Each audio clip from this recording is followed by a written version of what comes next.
Setelah mempelajari tentang prinsip menyusun alur tujuan pembelajaran, sekarang mari kita coba mempraktikannya pada salah satu mata pelajaran. Video ini akan menggunakan mata pelajaran IPAS di fase B sebagai contoh. Ibu dan bapak guru yang mengajar mata pelajaran lain tetap bisa mengikuti karena prinsip dan proses berpikir yang digunakan tetap sama. Menyusun ATP dilakukan setelah kita semua telah menurunkan capaian pembelajaran menjadi tujuan pembelajaran. Saat menyusun ATP, langkah pertama yang dilakukan adalah 1. Berkolaborasi dengan guru satu fase. Pada contoh ini, berarti ATP harus disusun berdasarkan hasil diskusi guru kelas 3 dan 4 SD. 2. Susun tujuan pembelajaran secara logis dari kemampuan yang sederhana ke yang lebih rumit. Misal, kita mau mengurutkan secara hierarki. Adakah konsep dasar yang perlu dipelajari dulu sebelum mempelajari konsep lainnya? Dalam lingkup materi IPAS di fase B, peserta didik harus terlebih dulu menguasai mengenai wujud zat dan energi sebelum mempelajari siklus air.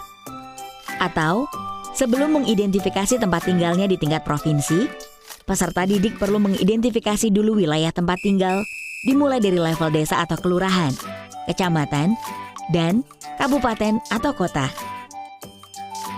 Ini yang disebut dengan cara pengurutan hierarki. Atau, kita mau mengurutkan dari yang konkret ke yang abstrak. Misal, murid sebaiknya memahami dulu mengenai konsep alat tukar sebelum mengaitkannya dengan nilai mata uang. Ibu bapak juga bisa mengurutkan secara deduktif, yaitu dari lingkup materi yang umum ke spesifik. Misal, berbicara tentang keragaman budaya atau kearifan lokal sebelum mengerucut ke pelestariannya. Selain itu, penyusunan ATP juga dapat mempertimbangkan tingkatan kelas.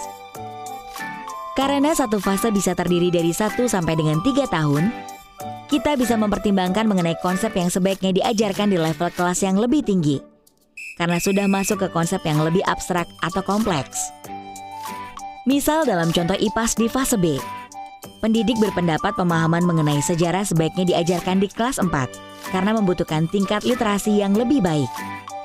Sedangkan, mengelompokkan tumbuhan dan hewan berdasarkan ciri-cirinya bisa diajarkan di kelas 3 karena lebih konkret dan peserta didik juga bisa diajak mengamati langsung.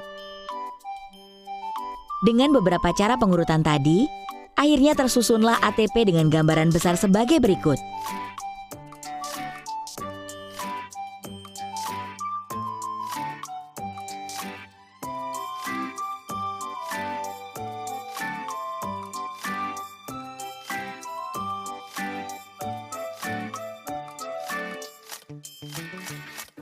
Inilah yang disebut dengan alur tujuan pembelajaran.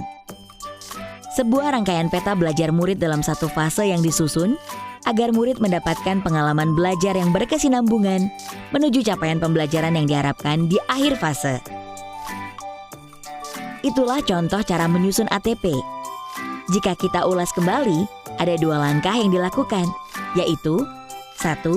Berkolaborasi dengan guru satu fase. 2.